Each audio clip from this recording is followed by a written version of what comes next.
अनु काम निपटाकर बैठी ही थी कि फ़ोन की घंटी बजने लगी। मेरठ से कमला चाची का फ़ोन था। बिटिया, अपने बाबूजी को आकर ले जाओ यहाँ से, बीमार रहने लगे हैं, बहुत कमज़ोर हो गए हैं। हम भी कोई जवान तो हो नहीं रहे हैं, अब उनका करना बहुत मुश्किल होता जा रहा है। वैसे भी आखिरी समय अपने बच्चों के साथ बिताना चाहिए। अनु बोली, ठीक है चाची जी, इस रविवार को आते हैं, बाबूजी को हम दिल्ली ले आएंगे। फिर इधर उधर की बातें करके फ़ोन काट दिया। बाबूजी 3 भाई हैं, पुश्तैनी मकान है, तीनों वहीं रहते हैं। अनु और उसका छोटा भाई विवेक दिल्ली में रहते हैं अपने अपने परिवार के साथ। 3-4 साल पहले विवेक को फ्लैट खरीदने के लिए पैसे की ज़रूरत पड़ी तो बाबूजी ने भाइयों से मकान के अपने 1/3 हिस्से का पैसा लेकर विवेक को दे दिया था, कुछ खाने पहनने के लिए अपने लायक रखकर। दिल्ली आना नहीं चाहते थे, इसीलिए एक छोटा सा कमरा रख लिया था, जब तक जीवित हैं तब तक के लिए। अनु को लगता था कि अम्मा के जाने के बाद बिल्कुल अकेले पड़ गए होंगे बाबूजी, लेकिन वहाँ पुराने परिचितों के बीच उनका मन लगता था। दोनों चाचियाँ भी ध्यान रखती थीं।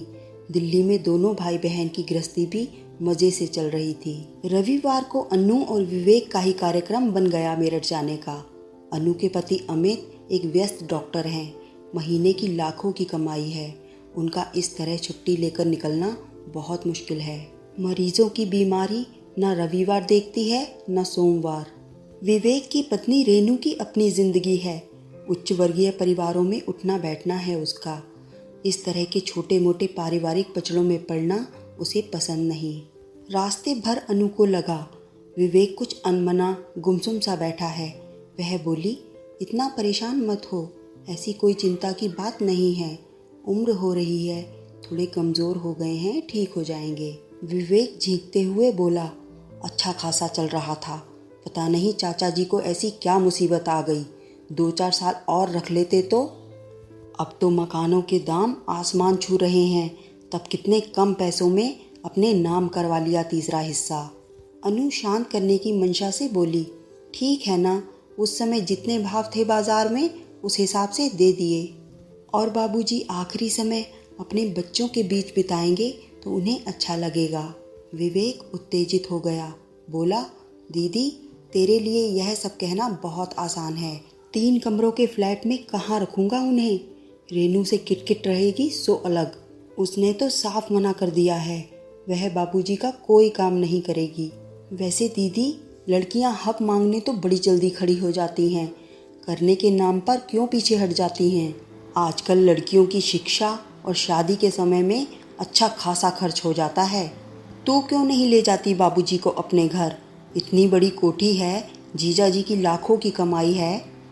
अनु को विवेक का इस तरह बोलना ठीक नहीं लगा। पैसे लेते हुए कैसे वादा कर रहा था बाबूजी से, आपको किसी भी चीज़ की ज़रूरत हो आप निसंकोच फ़ोन कर देना, मैं तुरंत लेकर आ जाऊंगा, बस इस समय हाथ थोड़ा तंग है।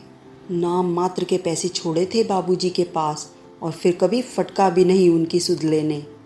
अनु बोली, तू चिंता मत कर, मैं ले जाऊंगी बाबूजी को अपने घर। सही है, उसे क्या परेशानी, इतना बड़ा घर, फिर पति रात दिन मरीजों की सेवा करते हैं, एक पिता तुल्य ससुर को आश्रय तो दे ही सकते हैं। बाबूजी को देखकर उसकी आंखें भर आईं, इतने दुबले और बेबस दिख रहे थे।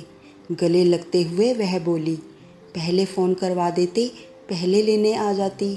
बाबूजी बोले, तुम्हारी अपनी ज़िंदगी है बिटिया, क्या परेशान करता, वैसे भी दिल्ली में बिल्कुल तुम लोगों पर आश्रित हो जाऊंगा। रात को डॉक्टर साहब बहुत देर से आए, तब तक पिता और बच्चे सो चुके थे। खाना खाने के बाद सुकून से बैठते हुए अनु ने डॉक्टर साहब से कहा, बाबूजी को मैं यहाँ ले आई हूँ। विवेक का घर बहुत छोटा है, उसे उन्हें रखने में थोड़ी परेशानी होती। अमित के एकदम तेवर बदल गए, वह सख्त लहजे में बोला, यहाँ ले आई हूँ से क्या मतलब है तुम्हारा, तुम्हारे पिताजी तुम्हारे भाई की जिम्मेदारी हैं।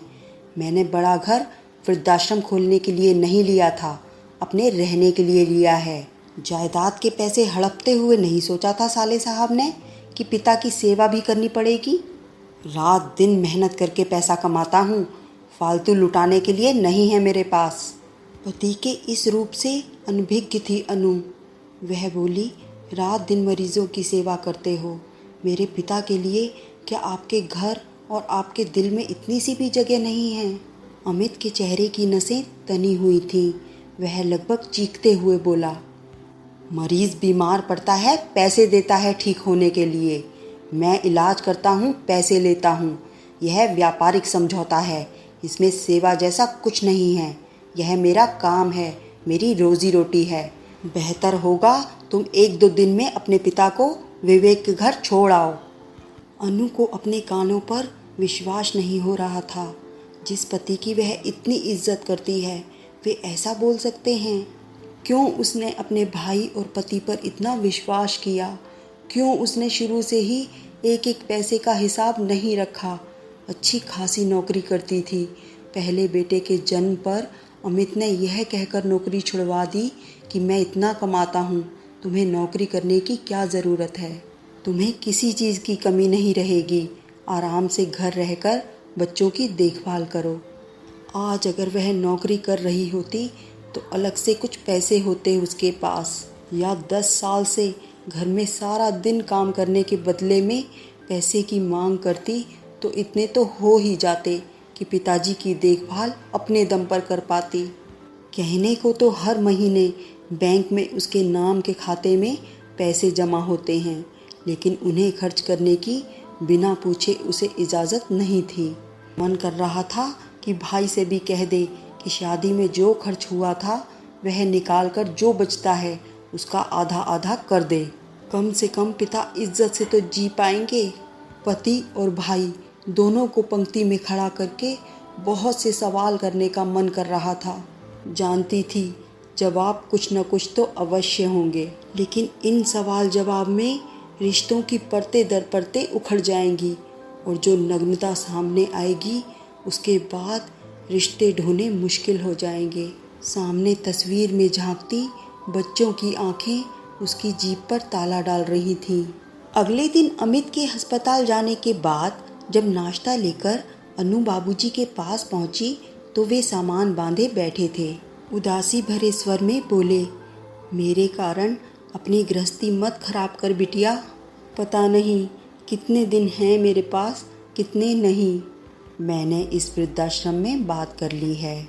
जितने पैसे मेरे पास हैं उसमें मुझे वो लोग रखने को तैयार हैं। ये ले पता, तू मुझे वहाँ छोड़ आ और निश्चिंत होकर अपनी गृहस्थी संभाल। अनु समझ गई कि बाबूजी की देह कमज़ोर हो गई है, दिमाग नहीं। दामाद काम पर जाने से पहले मिलने भी नहीं आया।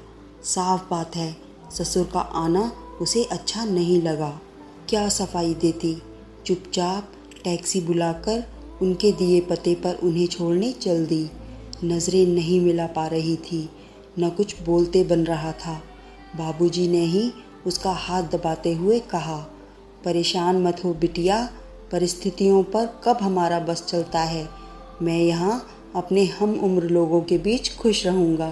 3 दिन हो गए थे बाबूजी को वृद्धाश्रम छोड़कर आए हुए। अनु का न किसी से बोलने का मन कर रहा था, न कुछ खाने का। फ़ोन करके पूछने की भी हिम्मत नहीं हो रही थी वे कैसे हैं। इतनी ग्लानि हो रही थी कि किस मुंह से पूछे। वृद्धाश्रम से ही फ़ोन आ गया कि बाबूजी अब इस दुनिया में नहीं रहे। 10 बजे थे, बच्चे पिकनिक पर गए थे, 8-9 बजे तक आएंगे। अमित तो आते ही 10 बजे तक हैं। किसी की भी दिनचर्या पर कोई असर नहीं पड़ेगा। किसी को सूचना भी क्या देना। विवेक ऑफिस चला गया होगा, बेकार छुट्टी लेनी पड़ेगी। रास्ते भर अविरल अश्रुधारा बहती रही। कहना मुश्किल था कि पिता के जाने के गम में या अपनी बेबसी पर। आखिरी समय पर पिता के लिए कुछ नहीं कर पाई। 3 दिन, केवल 3 दिन अमित ने उसके पिता को मान और आश्रय दे दिया होता तो वह हृदय से अमित को परमेश्वर मान लेती। वृद्धाश्रम के संचालक महोदय के साथ मिलकर उसने औपचारिकताएं पूरी की। वह बोल रहे थे, इनके बहू, बेटा और दामाद भी हैं रिकॉर्ड के हिसाब से, उनको भी सूचना दे देते तो अच्छा रहता। वह कुछ संभल चुकी थी। बोली, नहीं, इनका कोई नहीं है, न बहू, न बेटा और न दामाद, बस एक बेटी है, वह भी नाम के लिए। संचालक महोदय अपनी ही धुन में बोल रहे थे। परिवार वालों को सांत्वना और बाबूजी की आत्मा को शांति मिले। अनु सोच रही थी, बाबूजी की आत्मा को शांति मिल ही गई होगी। जाने से पहले सबसे मोह भंग हो गया था। समझ गए होंगे, कोई किसी का नहीं होता, फिर क्यों आत्मा अशांत होगी। हाँ, वो परमात्मा से अपने लिए विनती कर रही थी कि परमात्मा उसको इतनी शक्ति दे कि किसी तरह वह बहन और पत्नी का रिश्ता निभा सके।